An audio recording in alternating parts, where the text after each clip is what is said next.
안녕하십니까? 네, 찬양 감사드립니다. 함께 기도하시겠습니다. 우리를 사랑하시는 귀하시고 자비로우신 살아계신 우리 아버지 하나님, 오늘 이제 주님께서 우리를 불러주신 그 참된 이유와 목적을 알고자 여기 많은 영혼들이 하나님의 말씀 앞에 나와 왔습니다. 주님께서 친히 이 시간 함께 해주셔서 여기 너무나 귀한 영혼들 한 명도 빠짐없이 다 천국의 소망을 얻을 수 있도록 그 자비로운 손길에 우리 모두가 구원받고 참된 소망을 가질 수 있도록 인도하여 주시옵소서. 이 둔한 입술에 하나님의 말씀을 허락하셨습니다. 오직 하나님의 말씀만 전할 수 있도록 인도하여 주시옵소서. 모든 것 자비로운 주님의 손길에 의지하며 언제나 우리를 사랑하시는 예수님 이름으로 기도드립니다. 아멘. 네, 다 같이 누가복음 16장을 보도록 하겠습니다. 누가복음 16장입니다.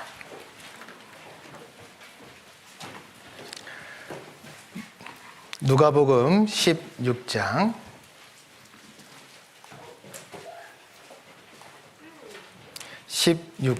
19절부터 보겠습니다. 누가복음 16장 19절. 누가복음 16장 19절 보도록 하겠습니다. 제가 읽겠습니다.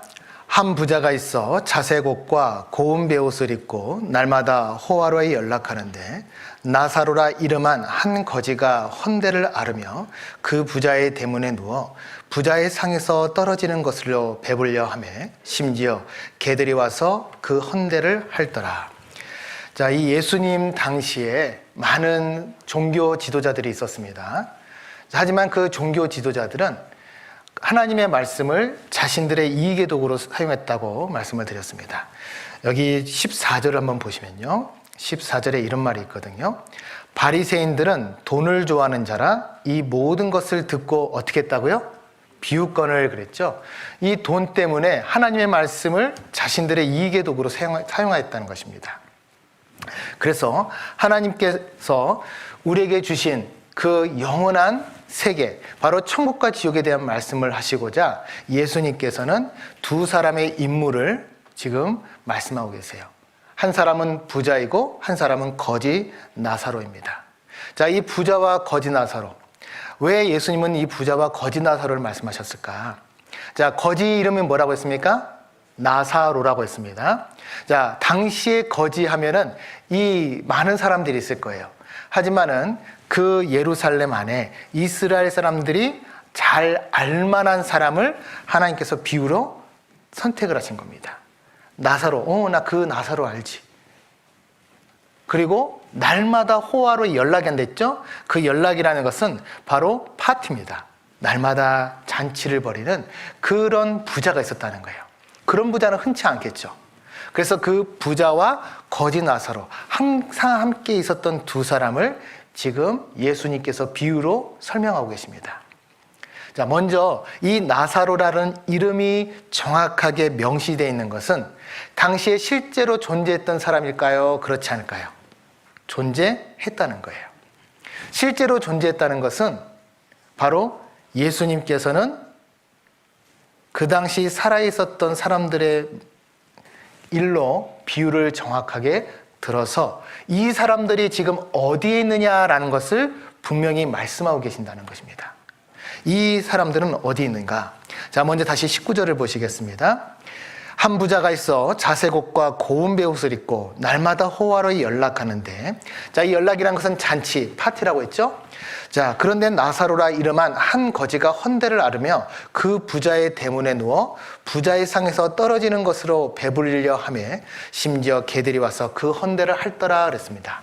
이건 이와 같습니다. 날마다 잔치라는 그 부자의 집에 이제 대문에 이 거지 나사로가 항상 누워 있어요. 왜 누워 있냐? 이 거지 나사로는 헌대를 앓고 있습니다. 자, 이 헌대라는 것은 지금으로 말하면 욕창과 같은 병이에요. 욕창 아세요? 우리 젊은 학생들은, 어린 학생들은 욕창이라는 걸 잘 모를 수 있는데요. 나이가 많고 거동이 불편하신 분들은 계속 누워있죠. 누워있다 보면은 그 누워있는 부분이 바로 땅과 이렇게 계속 밀착이 돼 있어서 거기에 있는 피부가 죽게 됩니다. 그래서 살이 썩어 들어가는 병이 바로 욕창이에요. 그런 욕창이 이 거지 나사로에게 있었다는 겁니다. 그래서 그 헌대를 핥았댔죠, 개들이. 그냥 막 고름 같은 게 막 나오니까 개들이 와서 그 헌대를 핥은 것입니다. 자, 그런데 이 부자도, 거지 나사로도 반드시 가는 곳이 있습니다. 그곳은 어딜까요? 바로 죽음 건너편이라는 거예요. 자, 하나님은요, 이 죽음 건너편에 대해서 우리에게 말씀하고 계시는 겁니다. 과연 죽음 건너편에 무엇이 있냐라는 것이죠. 어제 우리는 그 죽음 건너편이 두 가지 길로 되어 있다고 했습니다. 첫 번째 길은 뭡니까? 천국. 두 번째 길은 바로 지옥. 그 천국과 지옥에 대한 것을 보았고, 어제 우리가 어떻게 하면 지옥에 가는지를 보았습니다. 어떻게 하면 지옥 갈까요? 자, 어떤 사람이요, 길을 가다가 한 교회에서 주는 팜플렛을 받았습니다. 자, 이렇게 팜플렛을 받았는데 그 팜플렛을 봤더니 첫 말이 이렇게 돼 있어요. 당신은 어떻게 하면 지옥 갈까요? 너무 궁금했습니다. 그 다음 장을 펼쳤더니 거기에는 이렇게 말씀이 써 있었어요. 그냥 그대로 사시면 됩니다. 어떻게 하면 지옥 간다고요? 그냥 그대로 살면 지옥 가요. 자, 지옥이라는 곳. 왜 우리는 지옥이라는 곳을 생각을 해야 되냐? 지옥은요, 바로 죄인의 운명이 달려있기 때문에 그렇습니다.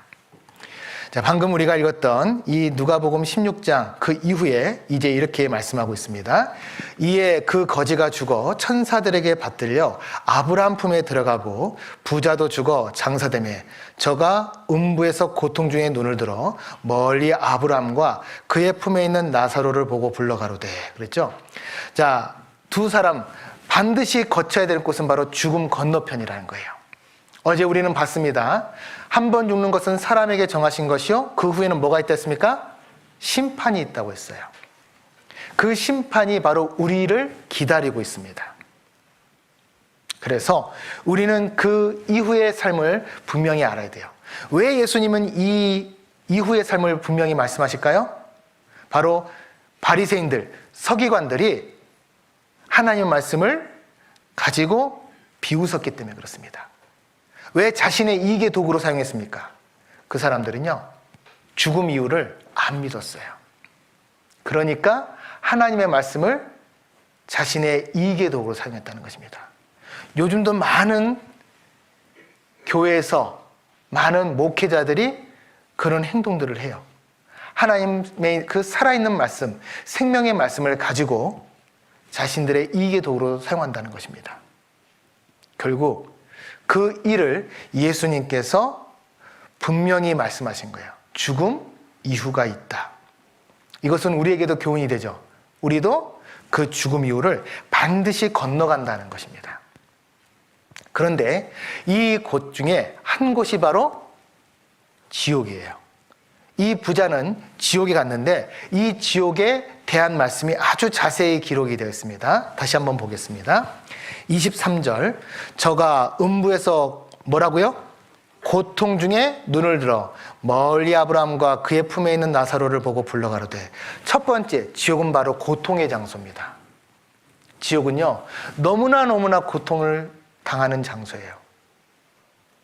그 고통을 받는 장소이기 때문에 제발 우리가 가지 말자는 겁니다. 여기 계신 여러분들, 제가 어제 말씀드렸죠? 저는 많은 이제 삶을 어느 정도 살았습니다.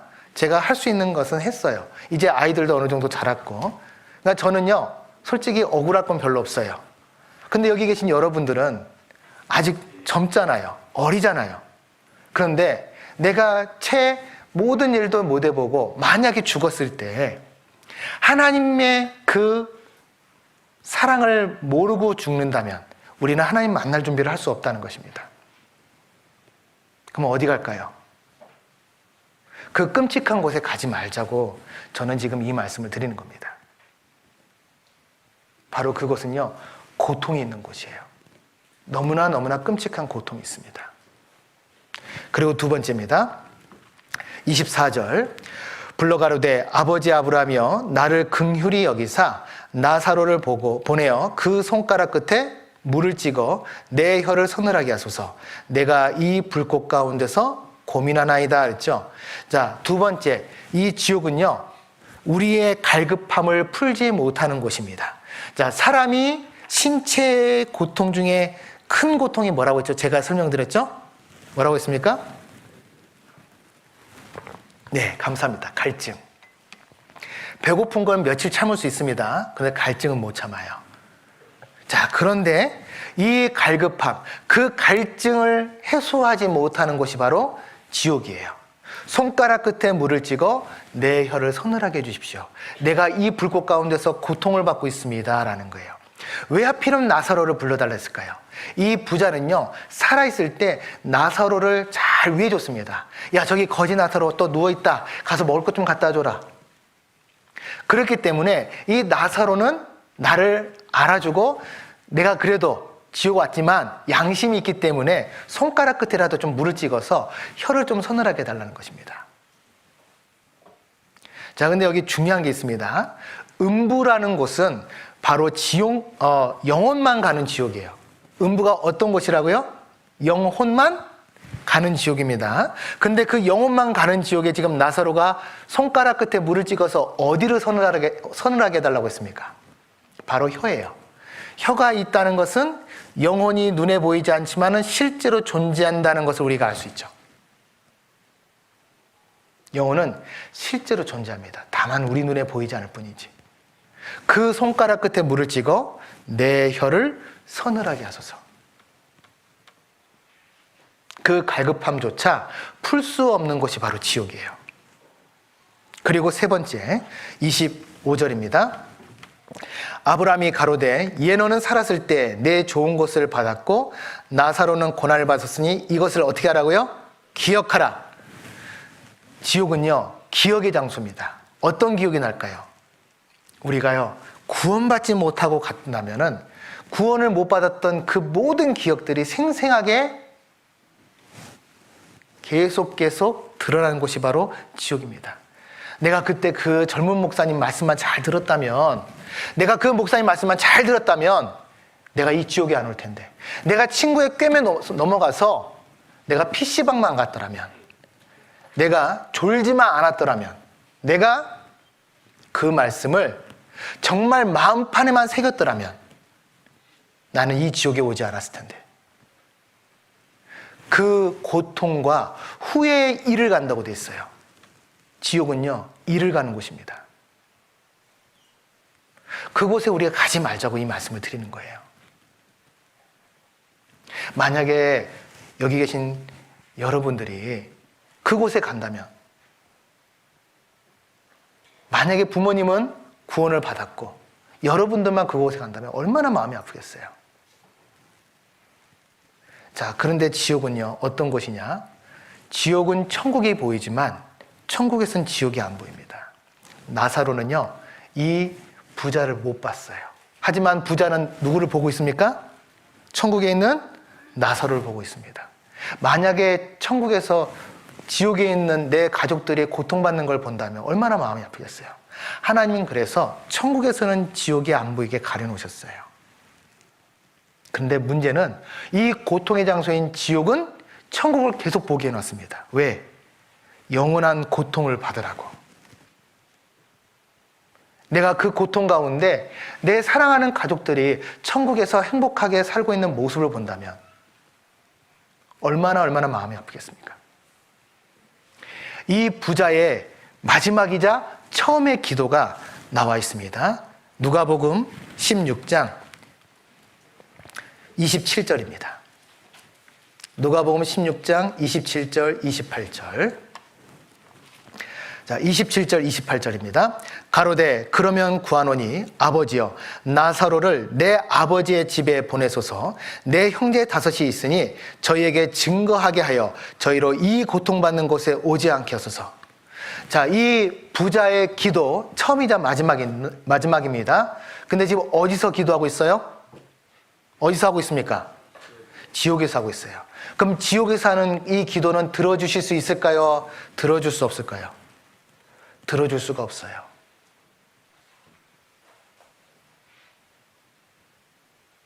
살아생전에 우리가 돌이켜야 됩니다.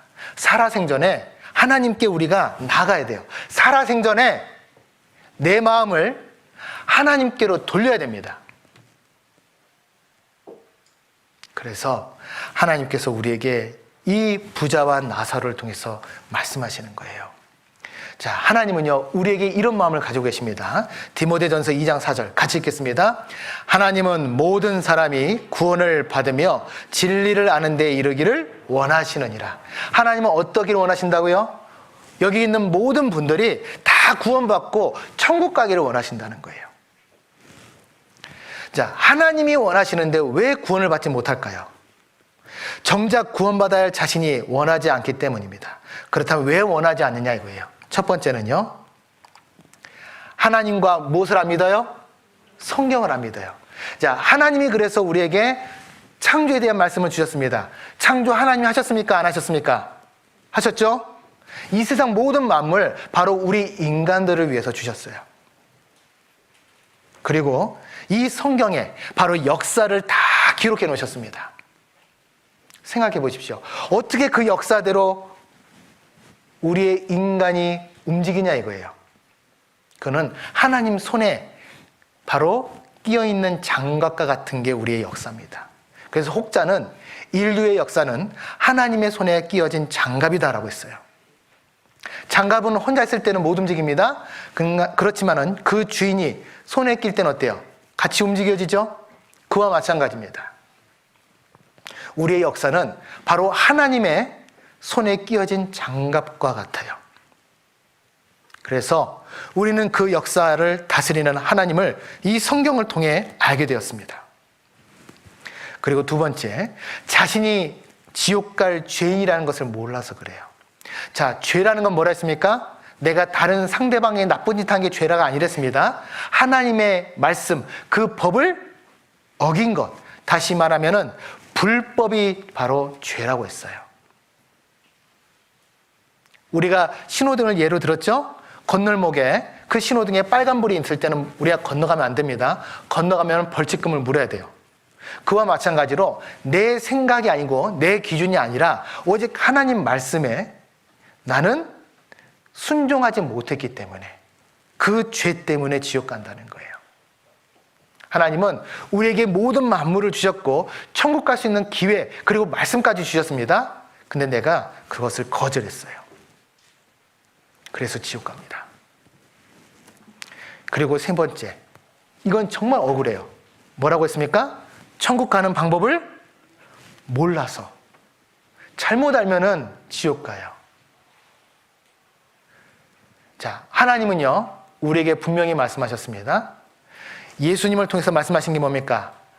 진실로 진실로 내게 이르노니 내가 거듭나지 아니하면 하나님 나라를 볼 수 없느니라. 자, 교회 열심히 다니면 천국 갈 수 있어요? 돈 열심히 갖다 바치면 천국 갈 수 있어요? 새벽기도 나가면 천국 갈 수 있습니까? 아닙니다. 뭐라고 했어요? 딱 한 가지. 거듭나는 것. 내 영혼이 하나님 앞에 거듭나는 것. 그 거듭나는 것이 내가 천국 가는 확실한 방법이에요. 그거 외에는 없습니다. 자, 여기 보십시오. 자, 진품은 퓨마라고 분명히 써 있습니다. 근데 여기 뭐라고 써 있어요? 이거 진짜예요, 가짜예요? 이건요, 파마. 이거는요, 다마. 예. 퓨마만 진품이고 나머지는 다 뭐예요?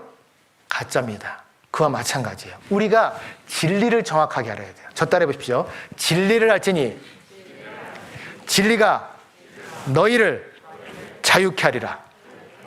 진정한 진리를 알 때 우리가 자유함을 얻을 수 있어요.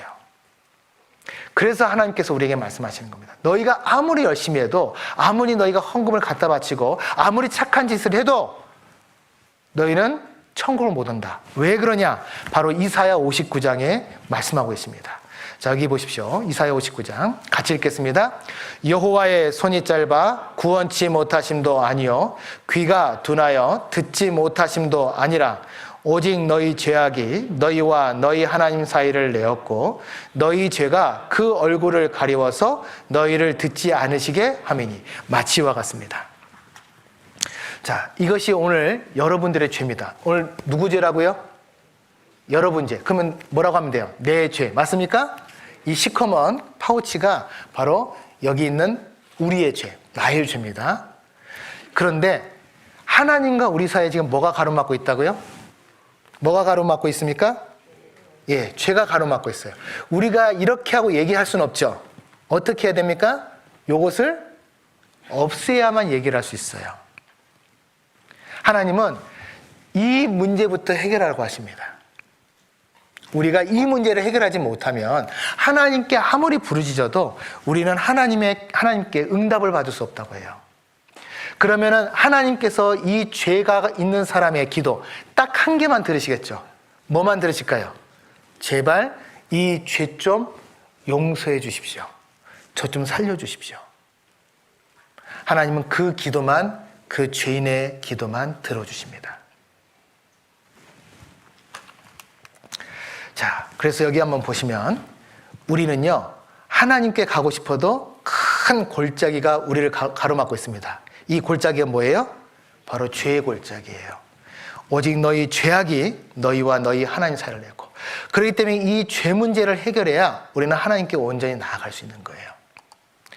자, 바로 하나님은 성경을 통해서 우리에게 말씀하신 게 뭡니까? 바로 너희는 뭐라고 했어요? 죄인이다라고 하셨습니다.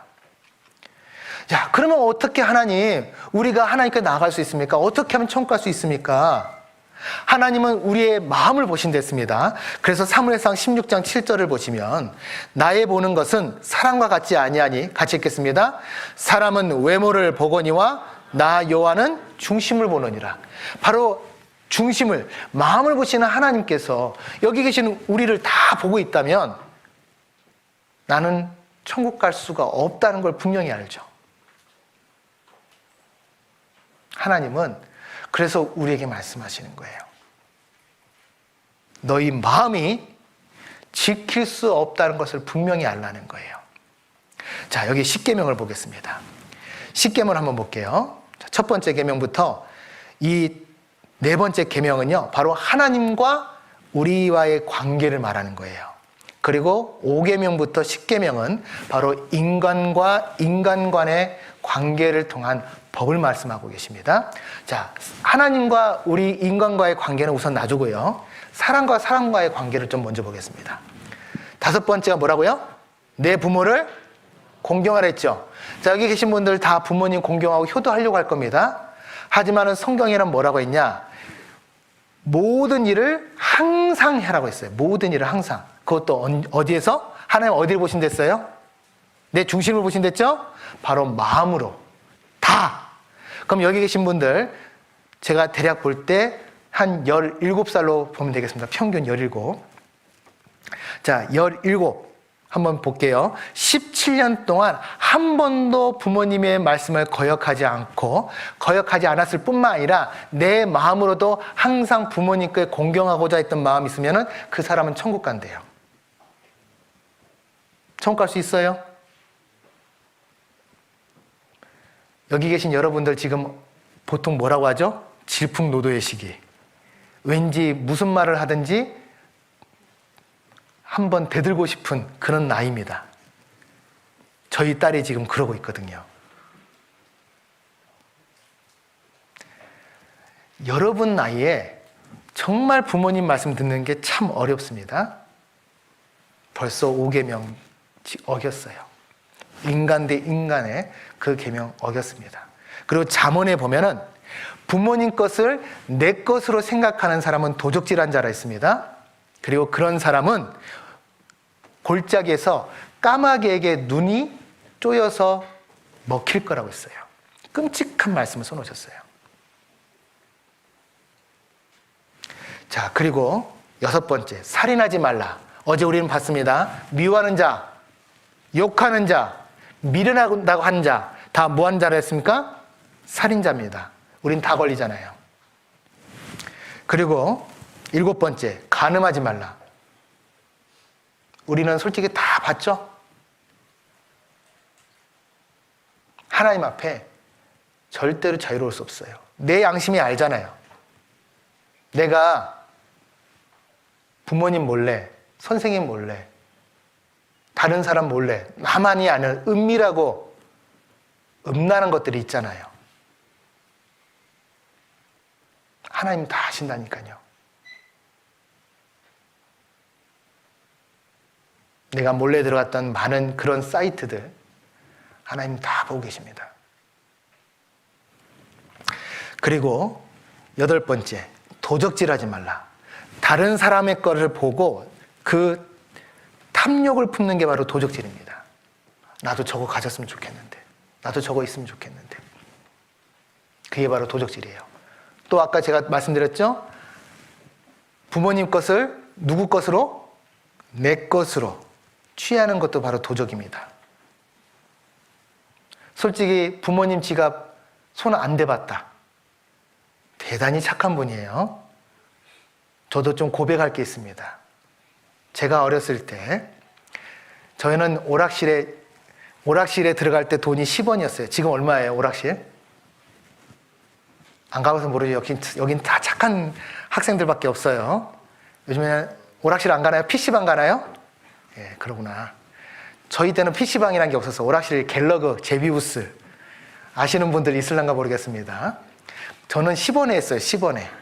근데 그 10원이 없어서 어머니 지갑 건들다가 한 번 걸려서 정말 죽지 않을 만큼 맞은 적이 있습니다. 여러분도 그런 기억이 있을 거 아니에요. 그뿐입니까? 참고서 산다고, 뭐 산다고, 인마이 포켓한 것들이 있죠? 다 알아요. 왜냐하면 저도 똑같은 과정 갖고 여기 있는 거니까. 도적질입니다. 그리고 9번째, 내 이웃에 대하여 거짓 증거, 거짓말하지 말라. 난 내 친구한테 거짓말한 적 없어요. 내 부모님께 거짓말한 적 없어요. 10번째, 내 이웃의 집을 탐내지 말라. 자, 우리는요 벌써 5계명부터 10계명, 인간과 인간과의 관계에서 하나도 지킨 것이 없습니다. 그러면은 1번부터 4번까지 계명, 하나님과의 관계는 지킨 것이 있을까요? 못 지켜요. 1번부터 우리는 걸립니다. 너는 나 외에는 다른 신들을 내게 있게 하지 말라. 하나님 외에는 절대 안 믿어야 돼요. 17년 동안. 그럴 수 있어요? 못 하잖아요. 그리고요, 예를 들어 이런 겁니다. 4번째, 안식일을 기억하여 거룩히 지키라. 이걸 지금 우리 학생들한테 비유하자면은 하루도 빠짐없이 모든 주일을 다 교회 나와야 돼요. 못 하잖아요. 시험 본다 빠지고, 아프다고 빠지고, 땡땡이 친다고 빠지고. 하나님은요, 못 지키는 걸 알고 우리에게 말씀하시는 거예요. 그래서 로마서 3장 20절에 이렇게 말씀하십니다. 같이 읽겠습니다. 율법으로는 죄를 깨달음이라. 그러기 때문에 아까 성경이 내 마음을 청진기를 대고 있었던 거예요. 율법으로는 뭐라고요? 죄를 깨달음이라. 아, 내가 죄인인 걸 알라고 주신 거구나. 하나님은 나한테 이 율법이라는 것을 지키라고 주신 것이 아니라 죄인이라는 것을 알도록 하려고 주셨구나. 그것을 우리가 알아야 됩니다. 자, 그래서 로마서 6장 23절, 죄를 짓는 자마다 죄의 삭은 뭐라고 됐어요? 사망이요. 우리는요, 죄값을 갚아야 되는데 문제는 우리가 죽어야 돼요. 근데 죽으면 어디 가요? 지옥 갑니다. 그럼 어떻게 갚냐 이거예요. 하나님 분명히 말씀하십니다. 진실로 내게 이르노니, 같이 읽겠습니다. 내가 홀이라도 남김이 없이 다 갚기 전에는 결단코 거기서 나오지 못하리라. 홀이가 뭡니까? 할푼니, 바로 털 한 개를 뽑아서 청가닥으로 자른 거예요. 할푼이니까 1000분의 1이거든요. 그러니까 내 머리털 하나 뽑아서 1000분의 1로 자릅니다. 그리고 1000분의 1 중에 한 가닥, 그 눈곱도 안 되는 그 조그만 죄라도 내가 갚지 못하면은 어디 간다고 하십니까? 거기 바로 지옥에서 못 나온대요. 자, 우리가 앞으로 착한 행동을 한데에도 17년 동안 지었던 죄는 어떻게 갚겠냐 이거예요. 절대 갚지 못합니다. 그렇기 때문에 하나님께서 우리에게 말하는 거예요. 죄인이란 뭐냐? 죄인이란 뭐라고 됐어요? 죄인이란 지옥 갈 사람이 죄인이에요. 자, 우리는 태어났습니다. 그리고요, 죄인으로 죄를 지어요. 그렇기 때문에 많은 죄를 짓고 죽습니다. 죽음 후에 심판을 받고 이제 지옥 불못에 들어간다는 거예요. 하나님은 우리가 그 지옥 가는 것을 어떻게 하면 가지 않도록 할까? 어떻게 하면 우리 모두가 천국 가게 할까? 그래서 우리에게 주신 게 바로 이 성경입니다. 자, 같이 한번 읽어볼까요? 주의 백성에게 그 죄 사함으로 말미암는 구원을 알게 하리니. 결국 구원이란 뭐라고 합니까? 우리가 죄를 용서받는 게 구원이에요. 뭐라고요? 죄를 용서받는 게 구원입니다. 자, 이와 같습니다. 지금 불이 많이 났어요. 불 났습니다. 근데 이 불 안에 우리가 갇혔다고 합시다. 꼼짝달싹도 못해요. 근데 소방관이 와서 우리를 구해줍니다. 이게 구원받은 거죠? 그리고 구원이란 뜻은 정확하게 이렇게 되어 있습니다. 물에서 건져내다 라고 되어 있어요. 어디서 건져낸다고요? 물에서. 누가 지금 물에 빠졌습니까? 우리가 물에 빠져 있고 누군가가 우리를 건져낼 때 그때 구원받은 거예요. 자, 물에 빠진 사람은 자기가 할 수 있는 거 뭐밖에 없어요? 살려주세요 밖에 없어요. 저 좀 살려주세요. 그거밖에 없습니다.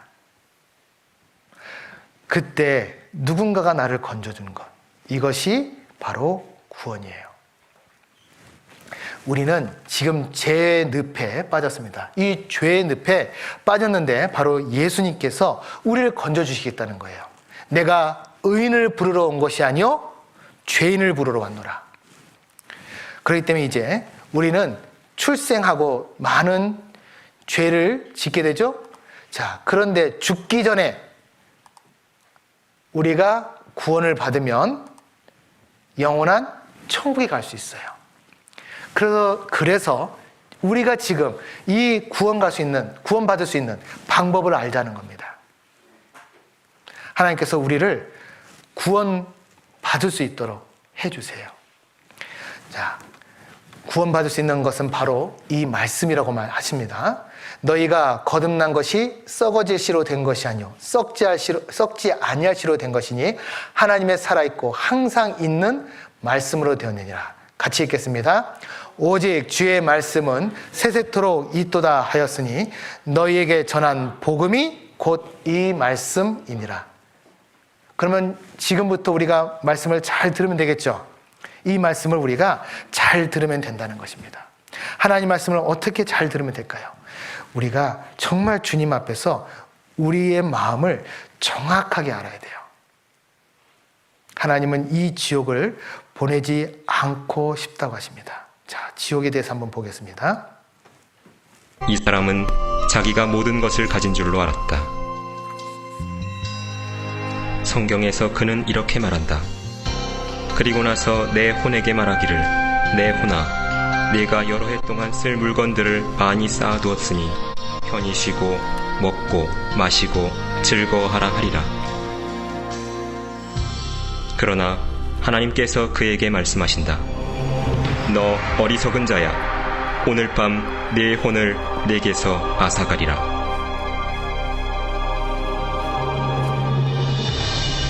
한 번 죽는 것은 사람들에게 정해진 것이고 그 뒤에 심판이 정해져 있다. 그러나 우리는 다 불결한 것 같고 우리의 모든 의는 더러운 걸레 같으며 또 우리는 다 잎사귀처럼 시들며 우리의 죄악은 바람처럼 우리를 옮겨갔나이다.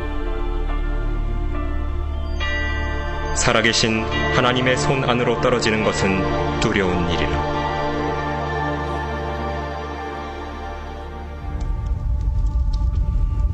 죽은 후 그의 혼은 하나님의 무서운 심판을 기다리기 위해 즉시 지옥으로 옮겨진다.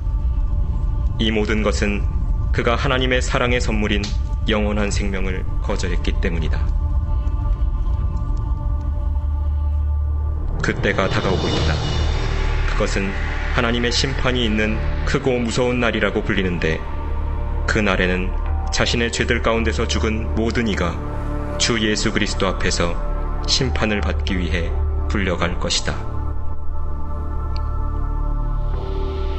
하나님의 말씀은 이렇게 말씀한다. 또 내가 큰 백보자와 그 위에 앉으신 분을 보니 그의 면전에서 땅과 하늘이 사라졌고 그들의 설 자리도 보이지 않더라. 바다도 그 안에 있던 죽은 자들을 넘겨주고 또 사망과 지옥도 그들 안에 있던 죽은 자들을 넘겨주며 또 내가 죽은 자들을 보니 작은 자나 큰 자나 하나님 앞에 서 있는데 책들이 펴져 있으며 또 다른 책도 펴져 있는데 그것은 생명의 책이라. 죽은 자들은 자기들의 행위에 따라 그 책들에 기록된 대로 심판을 받더라. 사람이 말하는 어떠한 빈말이라도 심판날에는 그에 관하여 해명하게 되리라. 그 일이 끝나면 하나님께서는 한 천사를 시켜 생명의 책을 열게 하실 것이고 거기에 당신의 이름이 나와 있는지 보실 것이다. 그 천사가 보고 말할 것이다. 주님, 그 이름은 나와 있지 않습니다. 그러면 하나님께서 이렇게 말씀하실 것이다. 너희 저주받은 자들아, 내게서 떠나 마귀와 그의 천사들을 위하여 준비한 영원한 불 속으로 들어가라. 그러므로 이들은 영원한 형벌에 들어갈 것이라. 그러나 의인들은 영원한 생명으로 들어가리라.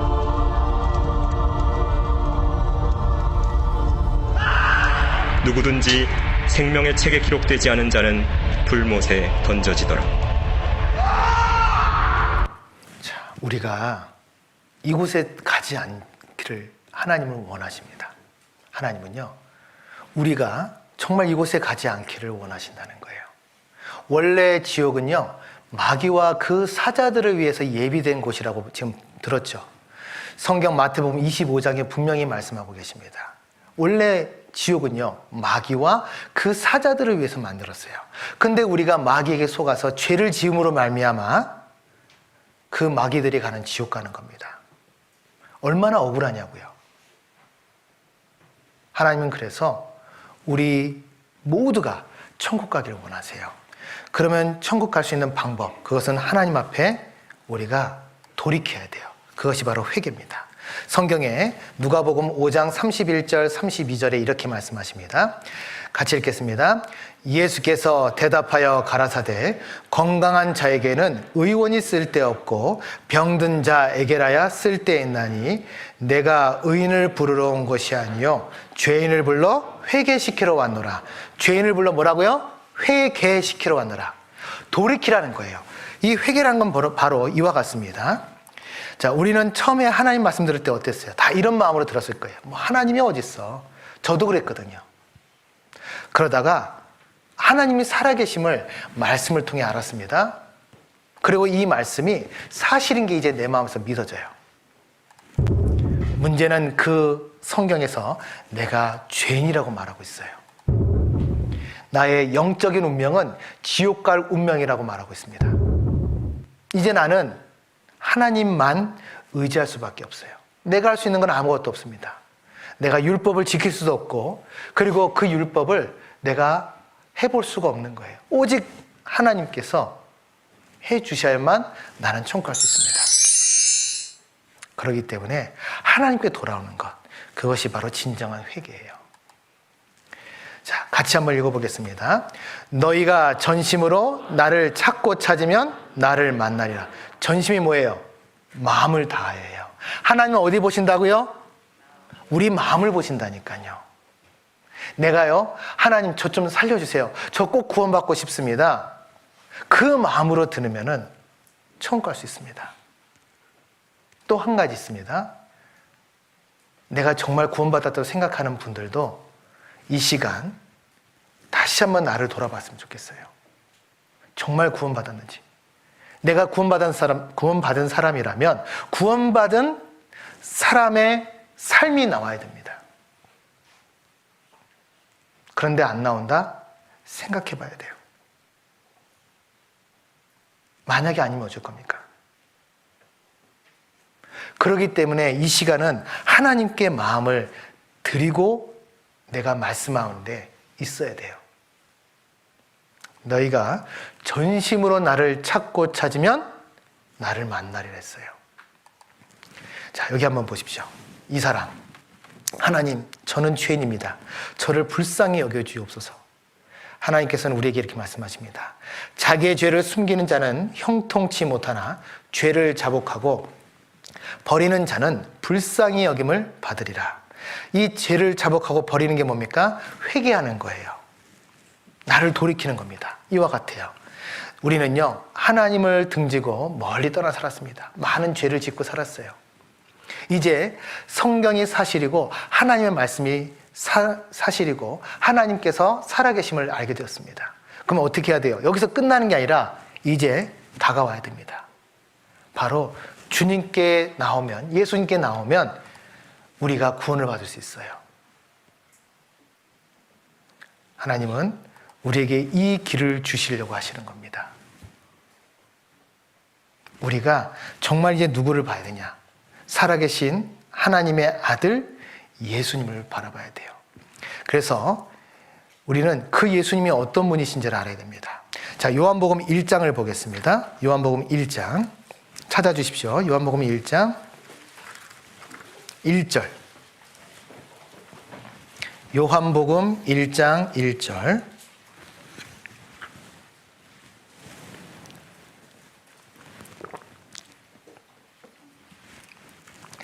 자, 같이 읽겠습니다. 태초에 말씀이 계시니라. 이 말씀이 하나님과 함께 계셨으니 이 말씀은 곧 하나님이시니라.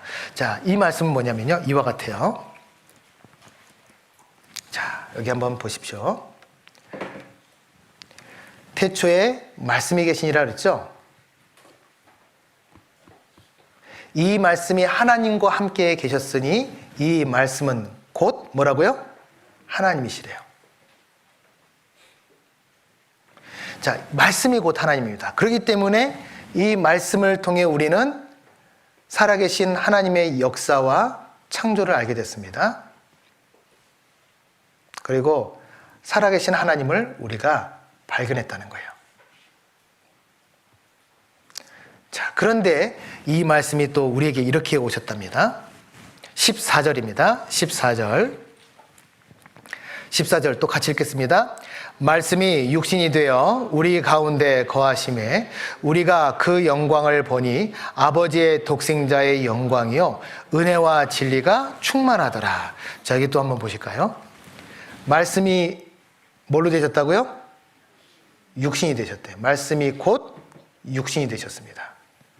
우리가 그 영광을 보니 아버지의 독생자예요. 자, 아버지 독생자면 누구십니까? 바로 예수님이시죠?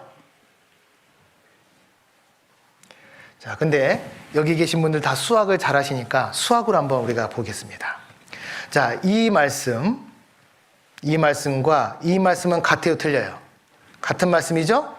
자, 이 1번 말씀과 2번 말씀이 같다면 1번의 말씀과 2번의 육신이 같다고 할 수 있어요, 없어요? 있죠. 그럼 2번의 말씀과 1번의 하나님이 같다고 할 수 있어요? 그러면 하나님이 결국 뭘로 오셨다고요? 육신으로 오신 분이 누구라는 거예요? 바로 예수님이십니다. 아, 그렇다면 하나님께서 육신으로 바로 인간의 몸으로 오신 분이 누구다고요? 예수님이구나. 아, 그렇다면 그 예수님이라는 것들이 정말 성경에 말씀되어 있습니까? 그것이 사실입니까? 많은 곳에 기록이 되어 있습니다. 자, 이사야 7장 14절을 보시면 같이 읽어볼까요? 보라, 처녀가 잉태하여 아들을 낳을 것이요 그 이름을 임마누엘이라 하리라. 자, 임마누엘은 뭐라고 되어 있어요? 하나님이 우리와 함께 계심이라 그랬죠. 자, 아들을 안고 이 아들을 하나님이 우리와 함께 계시다라고 한대요. 그럼 이분이 누구라는 거예요? 바로 예수님입니다. 그리고 또 이렇게 말씀하십니다.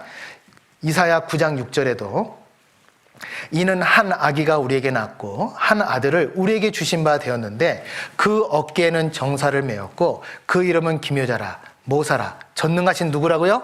하나님이라 영존하시는 아버지라 평강의 왕이라 할 것입니다.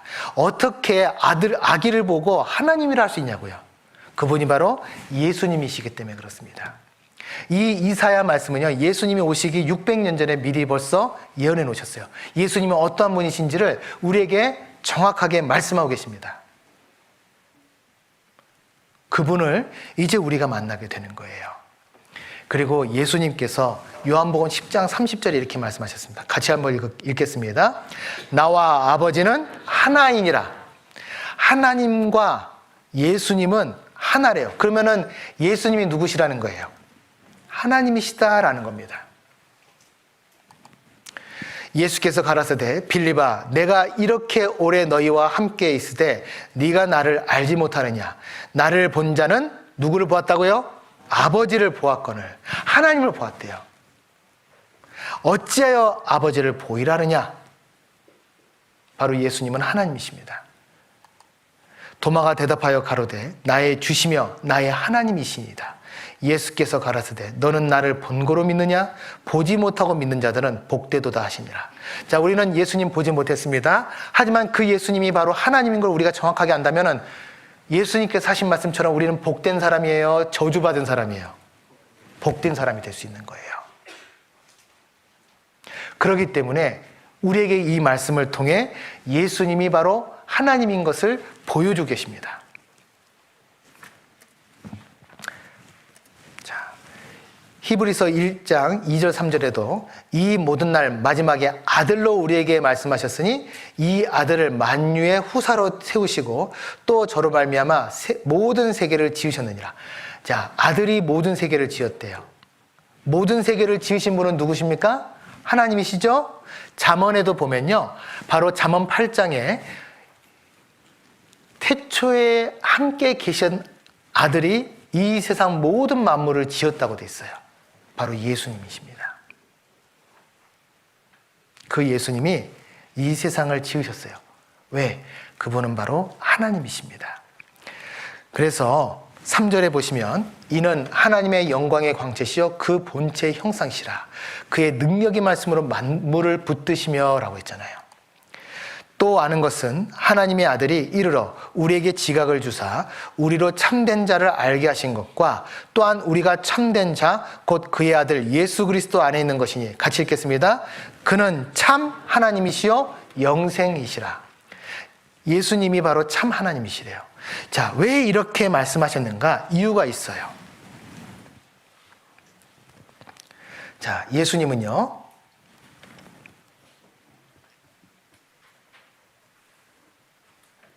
하나님께서 육신을 입고 오신 분이 예수님이십니다. 자, 이 하나님은 죄가 있으세요, 없으세요? 죄가 하나도 없으시죠?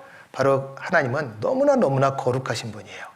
그렇기 때문에 출애굽기 33장 20절에 보면 나를 보고 살 자가 없는 이라 했어요. 그 예수님은요, 아무도 보고 살 수가 없습니다. 왜요? 볼 수 있는 사람은 딱 죄 없는 사람만 볼 수 있어요. 문제는 우리는 다 죄인이에요, 죄인 아니에요? 죄인이죠? 그렇기 때문에 우리는 하나님을 볼 수 없다는 거예요. 다 죽습니다. 그렇기 때문에 하나님께서 볼 수 있게 뭘로 오신 겁니까? 바로 육신으로 오신 거예요.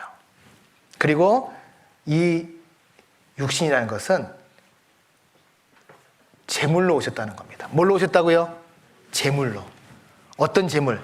바로 우리 죄를 용서하는 제물로 오셨다는 것입니다. 우리는 이제 그 예수님을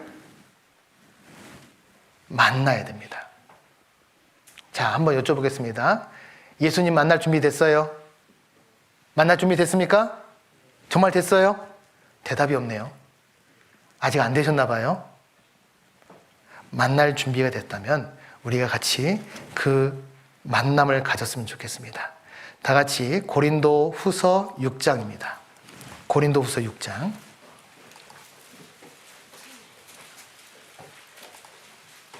고린도 후서 6장 2절.